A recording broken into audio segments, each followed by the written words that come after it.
kedinginan gue itu. Indoornya paling apa sih, kantor polisi. Terus gimana kalau di Seling? Tapi waktu itu lu diseling-seling.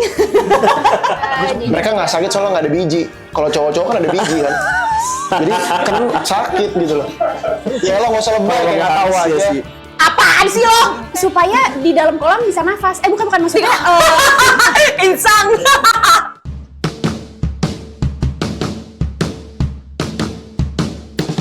Selamat datang di Broscast. Bram Reza Rifu ngobrol santai di podcast. Yeay!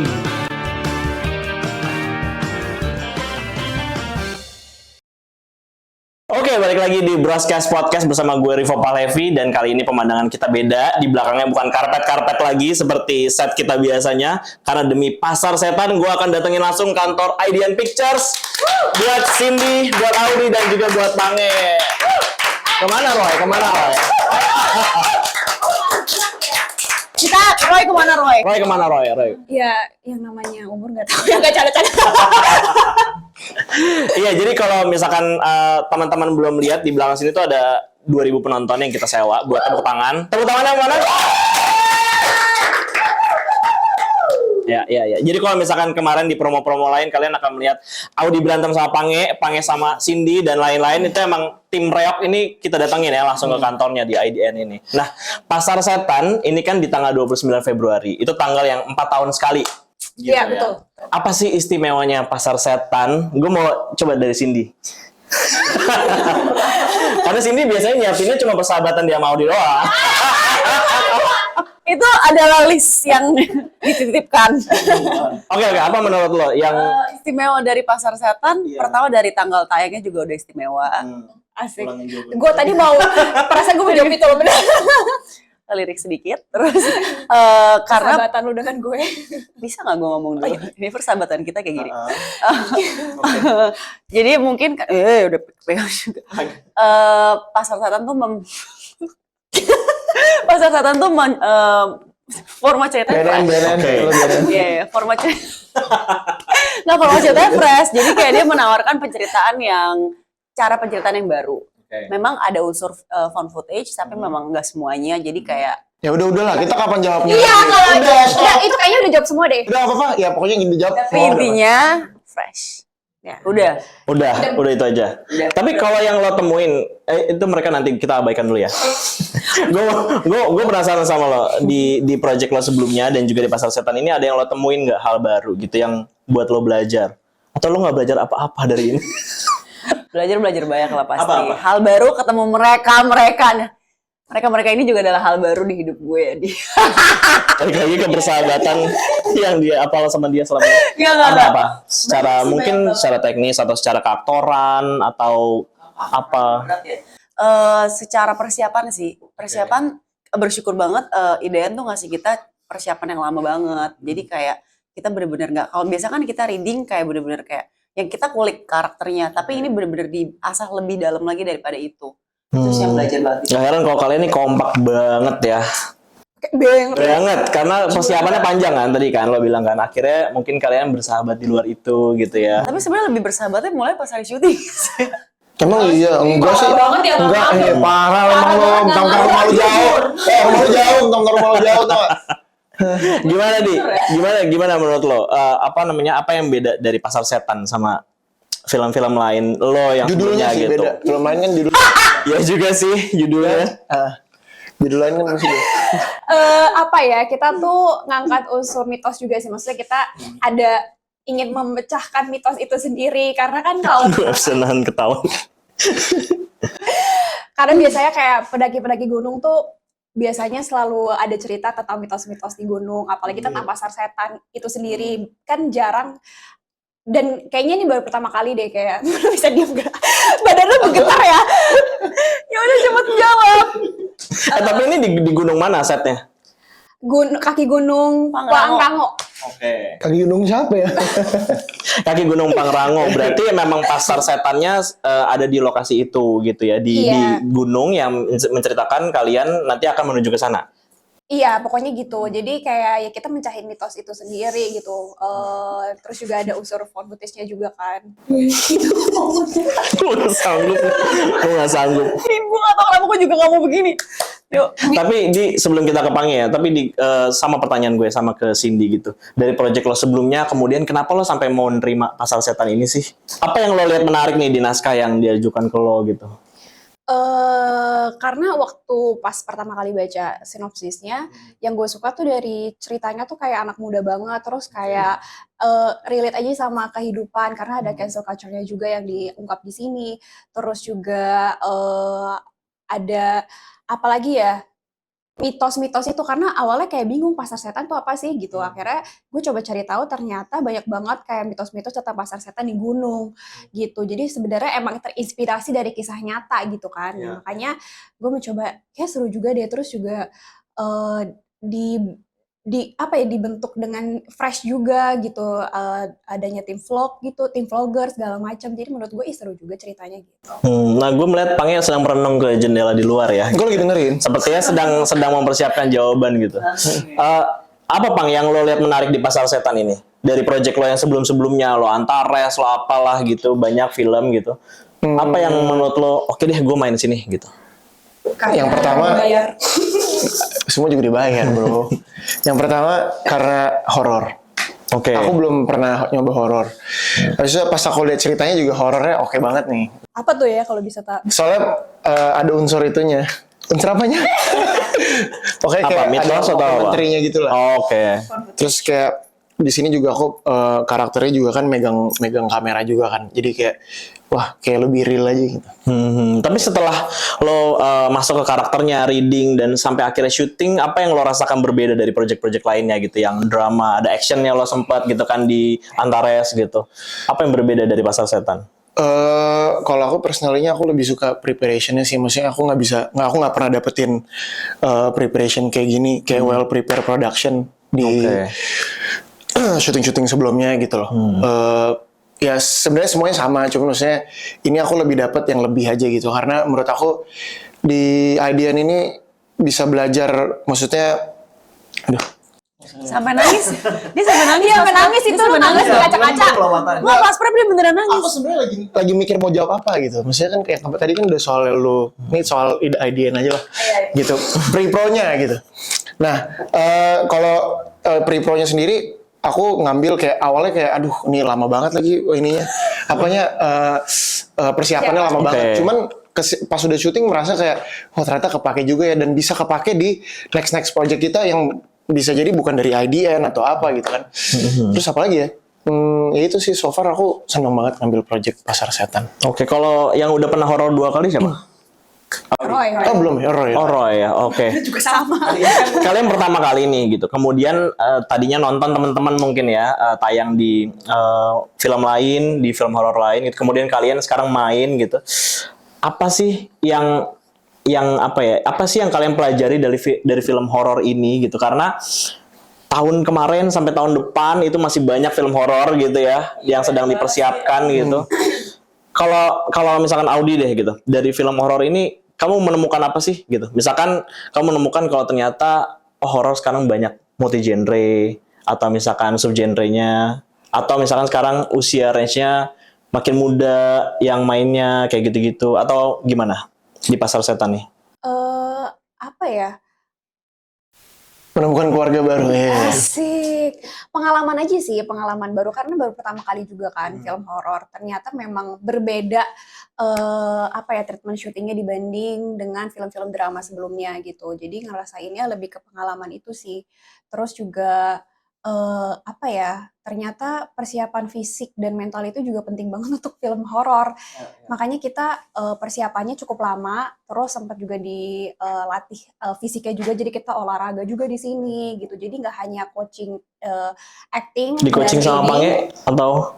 Dia di coaching ya, nggak mungkin. Emang dia aktor sih, gue tahu. Cuman waktu itu lebih ke ini sih, persiapan fisik dan mental kita juga. Ngapain tuh? Tepatnya ngapain?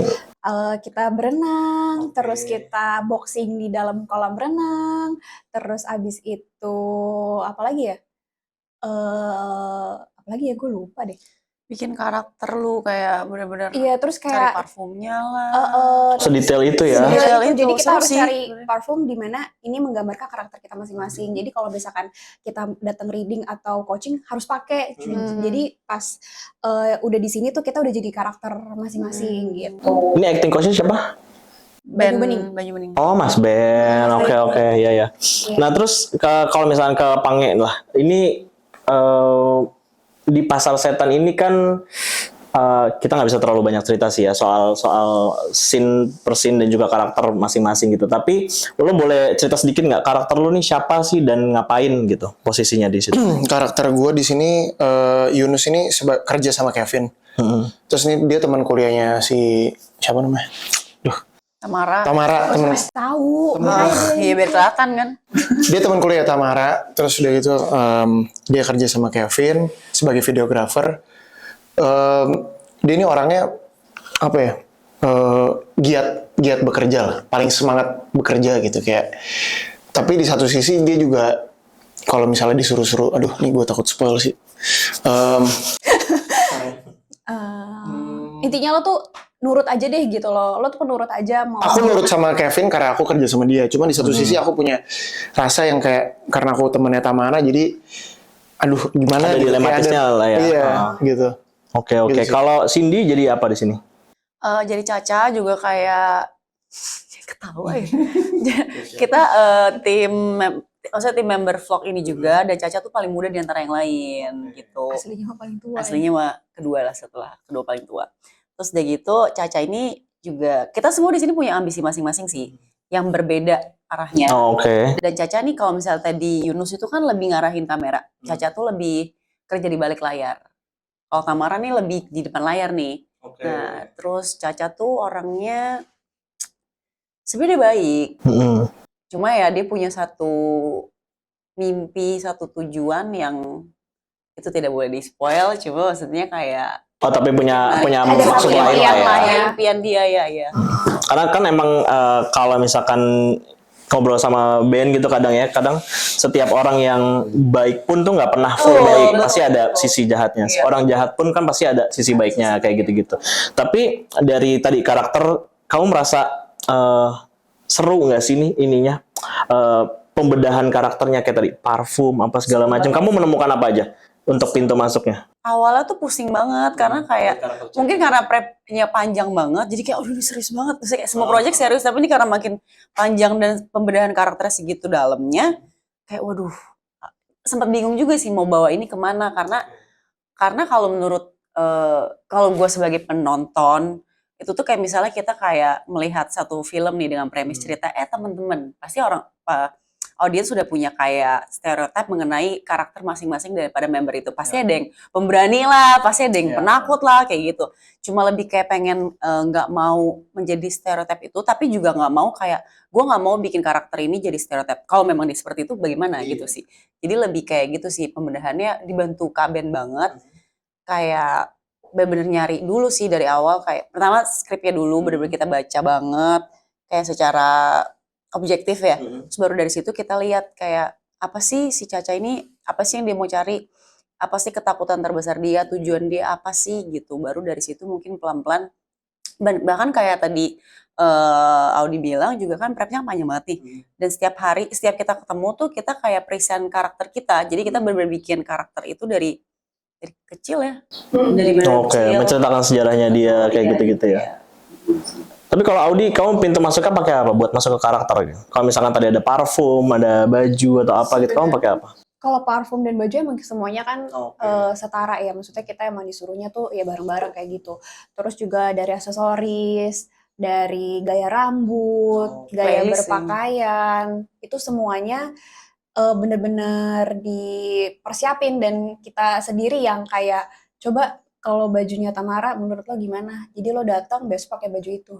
Apalagi dia yang on cam ya, jadi pasti kan akan lebih prepare untuk baju dibanding teman-teman yang lain gitu, anak kuliahan gitu. Iya, jadi kayak gitu. Terus ada beberapa kali kita buat games gitu, tapi gamesnya seputar yang masuk ke film ini. Jadi misalkan waktu itu kita main games yang ini loh, yang foto-foto, dan itu kayak Itu masuk karena kita kan tim vlogger, di mana kita pasti akan masuk kamera, Komposisi. atur komposisi kameranya segala macam. Nah, kadang dibuatin kayak gitu sama Mas Ben gitu.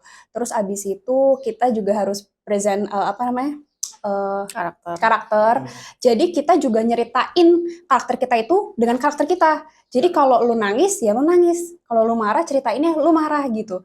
Jadi bener-bener di sini udah kita nggak jadi Audi, nggak jadi Cindy, nggak jadi Pange, udah jadi karakter masing-masing gitu. Oke, kalau lo Bang gimana Bang? Setelah dengan pendalaman yang sangat detail dari band gitu, terus lo menemukan apa sih teknik yang baru kah untuk aktor gitu untuk bisa masuk ke dalam teknik karakter? baru udah pasti ya. Gue menemukan ini sih, retelling the story ini karena metodenya pakai retelling the story bukan recalling the memory. Karena biasanya gue kalau mau syuting atau apa pasti gue recall memory. Contohnya kayak gue recall memory kan berarti kan ngorek-ngorek yang sebelumnya kan gitu kan. Dan buat nangis, buat marah iya, gitu ya. jadi kayak gue harus mikir memori yang sebelum-sebelumnya. Dan kalau sekarang ini kita bukan recall memory, jadi pakai metode yang tadi mereka udah ngomongin, itu namanya retelling the story. Jadi kita harus bikin cerita lah, cerita dalam karakter kita sendiri, kayak dari umur 6 tahun sampai 12 tahun lu ngapain, gitu, 12 tahun sampai 18 tahun lu ngapain, sampai kita di umur Yunus, Tama, Caca, ya, sampai sekarang gitu. Itu sih menurut gua kepake banget di situ, itu yang bikin gua masuk ke karakter Yunus dari situ. Yang kedua, dari pakaian kalau gue. Oke. Jadi cara berpakaian gue. Jadi awal-awal kita sih emang masih pakai baju biasa dulu. Cuman setelah itu kita kayak pakaian sama transportasi kita harus kayak sebagai Yunus, sebagai Caca. Kita harus ngapain ya? Di Caca sama Yunus sama Tamara ini kehidupan aslinya gimana, pakai apa kalau misalnya mau kemana-mana, gitu. Misalnya ya nggak tahu Caca misalnya pakai kereta atau Naik kereta. iya. Ini pas preparation berarti ya. Kalau gue naik gitu Gojek, untungnya rumah gue dekat dari sini. Enggak, itu mah lu, bukan Yunus. Oh, gue jauh banget. Sangat diuntungkan ya dengan karakter Sama itu gue ya. juga bawa kamera gitu-gitu sih, walaupun nggak kepake juga kameranya. Karena nggak ada yang memori ya, jadi naik cuma andong ya, aksesoris ribet aja. juga ya. Gitu. Oke. Terus selama syuting nih, day one apa sih yang lo rasakan? Karena kan ini horor, kemudian take-nya mungkin di set yang sudah direncanakan sama tim art sebegitu Dewan kerennya masih gitu bercanda ya. sih waktu itu. Dewan ngeraba. Masih bercanda sih. Dewan tuh malah nggak bercanda loh, kan kita baru pada kenal. Baru pada kenal gimana sih dia? Enggak, maksud gue baru kayak ketemu Bonding gitu. banget. Nah pas udah day pertengahan, sampai akhir tuh kayak bercanda mulu deh. Iya, lebih kayak di balik Sama layar. setannya juga bercanda kita. Di balik layar komedi banget sih. Iya. Tapi pas syuting kita nggak bercanda. Di depan juga ada yang komedi yang gini. Depan layar. Oh gitu. Tapi ini berapa persen set outdoor dan juga indoornya sih? Outdoor 70% kali ya. Iya. Indoor sih dikit sih. Tapi nggak Lebih tahu banyak yang outdoor. Iya, lebih banyak outdoor lah. Lebih Pasti kan outdoor kita, karena kan kita emang lebih banyak syutingnya di gunungnya kan. Indoornya paling apa sih, kantor polisi. Ya sih. Terus gimana kalau di gunung? Kalau di Gak apa-apa ini kalau ini. kalau misalkan Cindy nih di gunung, maksudnya kan lo juga butuh persiapan fisik gitu ya. Kemudian syuting berarti 2 kali energinya gitu. Terus gimana pengalaman syuting di outdoor dan di gunung pula dengan atmosfer yang juga berbeda sama kita di kota gitu? Apa lo ngerasa lebih fresh? Apa lebih susah karena mungkin di sana oksigennya nggak sebanyak di kota gitu ya karena di atas? Atau Kalau gunung jujur gue pribadi nggak terlalu adjust banyak. Kalau fisik iya, karena pertama secara emosi dan secara fisik harus benar-benar ternyata emang lebih capek gitu loh main horror itu. Dan kayak misalnya ke WC pun usaha karena jauh banget gitu. Cuma selain itu enjoy aja sih karena kayak gunung fresh juga kan. Tapi dinginnya gue nggak expect sedingin itu karena kan masih kayak di bawah juga kan kaki gunung gitu. Dan apa ya bilangnya? tapi ini kalian mandi kan? Mandi. Sekarang. Selama Apa hari? Ngapain dibahas hari ini? Ini kita lagi bahas. Tapi kalian ini mandi ya? Kalau selesai syuting sih gue mandi. Gue sih selalu mandi, mau sepagi apapun gitu loh. Karena memang kita kan syutingnya tuh kebalik. Jadi kita tuh ngejar malam. Nah itu gue suka karena gue emang kalong kan. Nah kalau dia adjust banget tuh. Nah, gue nggak bisa awalnya 100% ya. struggle Iya. banget. Iya. Kalau gue ini apa?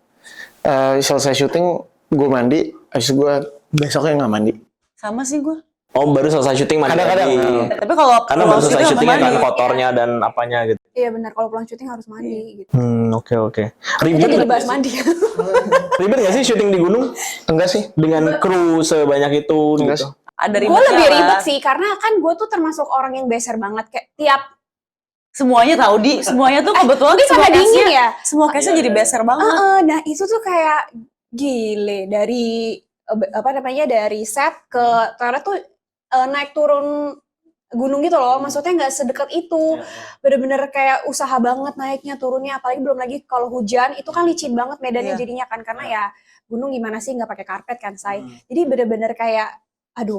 Mana nih talentnya nih kuasa lagi nih. Iya, nih jadi ya itu talent mana ke WC lagi nih, pokoknya hilang lah masing-masing gitu kalau mau take, karena emang bener-bener kayak sedingin itu juga, kita juga nggak nyangka Nggak nyangka sedingin itu sih. itu. Bener-bener Subuh kali. Iya, kan apalagi kita ngejar sampai terang kan, jadi itu berasa banget. Waktunya sempit ya, cuma di waktu malam itu doang kan. Tapi ada nggak sih adegan-adegan yang paling sulit? Boleh dong ceritain, tapi bukan adegannya ya. Ceritain dong persiapannya tuh, mungkin ada satu adegan yang disiapin berhari-hari, di take berhari-hari, atau mungkin scene yang harus retake dan akhirnya nggak jadi, atau gimana? Di take berhari-hari itu sih yang traveling.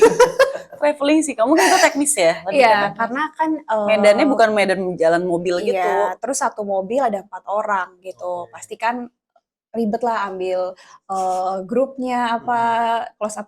Apalagi tim Lenong ini ya. Iya, lagi tim- ketawa mulu. Horor pertama gua. Apalagi horor pertama dia.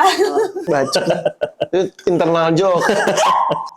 Ya pokoknya kayak gitulah, itu yang traveling tuh waktu itu 2 hari ya, Lebih, Cok. itu belum satu scene, Satu scene 1 hari. Belum selesai. itu malah belum selesai, maksud gue setengah scene aja tuh 1 hari, jadi besoknya Iya. 1 hari untuk Sehari itu buat adegan ngengnya doang kali ya. Itu ya. Dia belum baik-baik kok. Nggak perlu. Karena jalannya kecil, sempit, kamera juga kan. iya, belum lagi dia ketawa mulu. Iya emang. Iya, Kedinginan gue itu. apa bukannya emosi gue. Terus kalau misalkan horor itu kan ada teknis-teknis yang agak ribet ya, kayak misalkan mungkin ada sedikit actionnya, gak tau, gue cuma menebak-nebak gitu ya. Ada adegan bersama hantunya gitu, itu tuh berapa lama sih di take-nya? Action ada lah ya. Seling.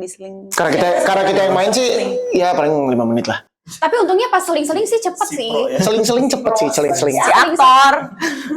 Seling. Tapi waktu itu lu diseling-seling. Gue cuma ditarik doang, lu kan diangkat-angkat. Lu cepet kan, itu pada tepuk tangan pas dia take, karena Weh. bener-bener kayak sekeren itu. Si paling akrobat dia. Sarkas, bener sarkas. Lah emang iya kan pada tepuk tangan kan? Gue gak lihat sih, tapi kayaknya iya. Tapi menurut kalian semua dengan teknis yang kayak gitu tuh mungkin ada yang ngerasa sakit nggak sih pakai sling apa segala macam, kan nggak nyaman ya?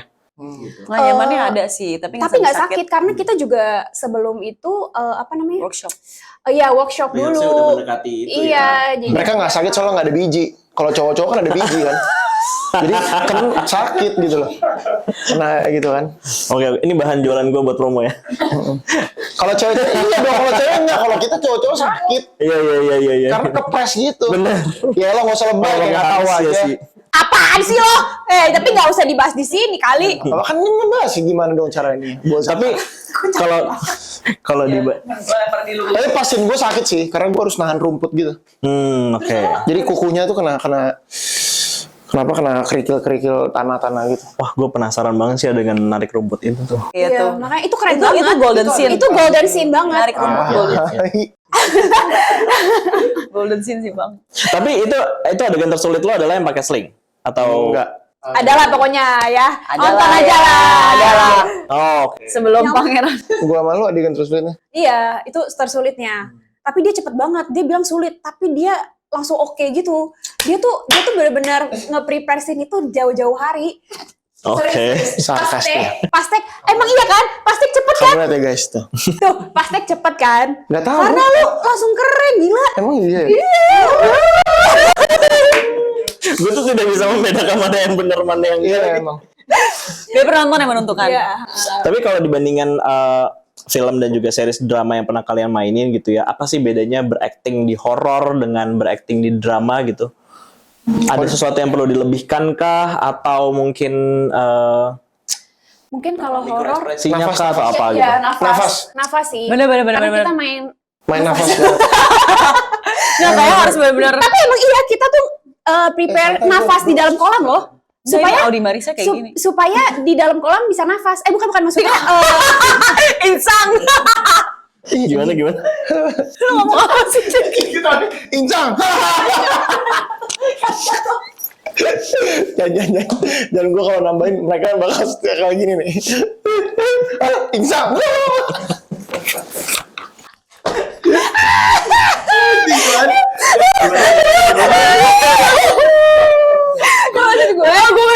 Karena kita tuh main nafas di horor ini, jadi kita tuh latihan dulu gitu loh, kayak atur nafas di dalam kolam supaya nafas kita tuh berirama enggak? Maksudnya bisa diam enggak? Kalau gue merah banget. Maksudnya biar kayak nafasnya lebih teratur gitu loh. Jadi supaya nggak annoying juga saat nonton gitu. Itulah kenapa kalian juga latihan boxing di dalam air itu ya, supaya nafasnya lebih gitulah. Supaya kita bisa berantem sama air gitu. Oke. Nah terakhir nih gue mau kalian ajak penonton juga untuk nonton gitu ya. Dari Pangen deh, apa yang bisa lo jual dari film ini ke penonton? Apa yang membedakan? Diri gue Apa yang harus dia lihat di dalam film ini? Yang harus kalian lihat adalah kalian bakal jarang banget nonton film horor kayak Pasar Setan ini. Karena ini enggak beneran, karena ini beda menurut aku. Terus bedanya apa? bedanya nanti Judulnya. judul sama pemainnya beda. Enggak, tapi kalian bisa lihat nanti ini bakal beda dari film horor yang lainnya karena dia ada unsur apa guys? Found Found footage. footage sama dokumenterinya. Habis itu ini fresh juga. Fresh dari kata dari Huang. Fresh. Terus udah gitu ini ya itu aja sih biar yang lain bisa jawab. Oke, Di gimana Di? Kalau dari gue pastinya relate sama kehidupan Bagus. orang naik gunung. iya, jadi kayak pendaki-pendaki gunung tuh excited banget mau nonton ini karena katanya relate banget karena banyak banget mitos-mitos tentang pasar setan di gunung. Jadi harus nonton karena ini benar-benar terinspirasi dari kisah nyata, dikemas secara fresh juga. Terus kita juga ada unsur mitos-mitosnya juga karena ya itulah yang mau kita ungkap karena mitos pasar setan itu lumayan sering didengar oleh pendaki gunung pada umumnya. Terus apalagi ya? Ya Huang udah kasih Huang. Udah habis semua. Oh habis. Habis semua. Udah maksudnya kalau mereka semua udah menjelaskan dengan sangat baik, komprehensif. Asik. Jadi mungkin kalau gue kapan lagi nonton film di bioskop tanggal 29 Februari 4 tahun sekali. Iya, Ini benar. saatnya. Jangan lupa nonton Pasar Setan 29 Februari di bioskop di seluruh Indonesia. Nanti kalian akan menemukan wajah-wajah ini. Ada Pangeran Lantang, ada Audi Marisa, ada Cindy Huang, dan juga ada Roy Sungkono. Bukan gue. Ada Roy Sungkono ya. Yang Dan ada yang lain-lainnya. Iya. Kiki Narendra, Sebutin. Kiki Narendra, Fang Tatis, Michelle Tahalea. Om Epi Kusnandar, Oke. Kak Agni, Kak Agni, abis itu Michelle Michelle Tahalea. apa sih Michelle Tahalea? Michelle Tahalea tuh sama. Michelle Tahalea, abis itu siapa lagi? Fajar Gomez. Fajar Gomez, abis itu Udah kayaknya. Udah, lu banyak amat pemainnya. Udah. Oh ini udah tadi. Om siapa? Om Epi udah kan? Siapa lagi? Pangeran Lantang. Sama Astrada kita. enggak, apa Ada lagi? siapa namanya? Astrada kita. Oh Bang Zaki. Bukan. Bang Zaki. Satu lagi. Bukan. Siapa sih? Bang Zaki. Bukan. Ada yang masuk juga. Udahlah, gue doang itu soal yang ada. Ya udah itu pokoknya kalian tonton nanti 29 Februari 2024 hanya di bioskop seluruh Indonesia. Pasar Setan. Bye bye.